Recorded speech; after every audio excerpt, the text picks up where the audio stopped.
নদীর দিকে তাকিয়ে বাবার অসহায় চাহনি আর মায়ের বুক ফাটা আর্তনাদ খুঁজে ফেরে আদরের ছেলের মুখখানা। তারা এটাও জানেন যে আদরের সন্তান আর বেঁচে নেই। তবু শেষবারের মতো ছেলের লাশের মুখটি একবার দেখতে পেলেও যেন দূর হবে মনের চাপা কষ্ট। বাজার থেকে সবজি কিনে এনে পার্শ্ববর্তী পায়রা নদীতে মাছ ধরতে গিয়েছিল রকিব। যাওয়ার সময় মাকে বলে গিয়েছিল তার ধরে আনা মাছ দিয়ে সে তরকারি রান্নার জন্য অপেক্ষা করতে। হতভাগা মা সন্তানের মাছের অপেক্ষায় বসে থেকে দীর্ঘ সময় অতিবাহিত হলেও ফেরেনি রকিব। স্থানীয়রা ধারণা করছেন রকিবের মাছ ধরার নৌকাটি বজ্রপাতের শিকার হয়েছে এবং এতে মৃত্যুবরণ করেছে রকিব। আরও বলছেন হয়তো মৃত্যুর আগে রকিব লাফিয়ে পড়েছিল নদীতে, এরপরেই সে পানিতে ডুবে নিখোঁজ হয়। অপরদিকে একই সময়ে মাঠে বেঁধে রাখা রকিবদের একটি গরু বজ্রপাতে নিহত হয়। এ যেন সৃষ্টিকর্তার এক লীলা খেলা। নদীতে গেছিল জাল ফালানোর জন্য।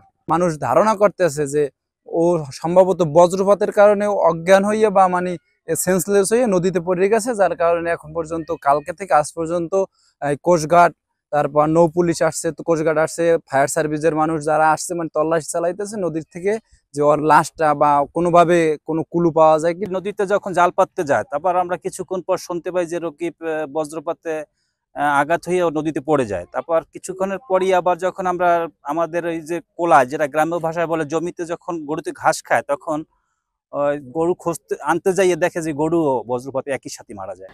দুঃখজনক এমন ঘটনাটি ঘটেছে পটুয়াখালী সদর উপজেলার বড়বিঘা ইউনিয়নে। এই ঘটনায় দীর্ঘ দুদিন ধরে ফায়ার সার্ভিস ও কোস্টগার্ড সহ স্থানীয়রা কয়েক দফা নদীতে খোঁজাখুঁজি করে আসলেও কোনো হদিস মেলেনি রকিবের। অবশেষে আজ সকালে নদীতে ভেসে ওঠে রকিবের মরদেহ। লাশটিকে উদ্ধার করে বর্তমানে দাফন কাফনের প্রস্তুতি চলছে। নিহত রকিব বড়বিঘা ইউনিয়নের পাটুখালী গ্রামের বাসিন্দা সেকেন্দার হাওলাদারের পুত্র। স্থানীয় একটি বিদ্যালয়ে ১০ম শ্রেণীতে পড়াশোনা করছিল সে। এ ঘটনায় রকিবের পরিবার সহ পুরো এলাকায় বইছে শোকের মাতম। ভাই আমার মাছ বাজার আনতে গেছিল, বাজার আনতে বলছে পাক করো, আমি মাছ আনতে যাইতেছি। পরে তারপরে মাছ আনতে তারপর নদীতে গেছে, আর ভাই ফিরে আসে না। বজ্রপাতে গরু মারা গেছে, ভাই মারা গেছে। সবাই বলে নদীতে পড়ে গেছে আমার ভাই।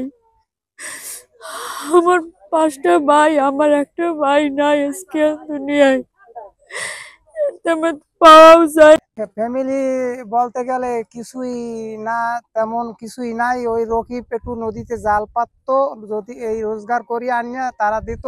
এই বেচারায় কোনো কাজকর্ম করতে পারে না, এই মসজিদের একটু চাউল টাউল উঠে নিয়ে দেয়, এই আর একটু ভাগযোগ পায়, আর ছাড়া কোনো ইনকাম নাই। চারগো গরু ছিল, গরু চারগো ওই রকিবের একা কাছে একই টাইমে নদীতে শুনে যে রকিব নাই, কোলায় যাই দেখে যে গরু নেই।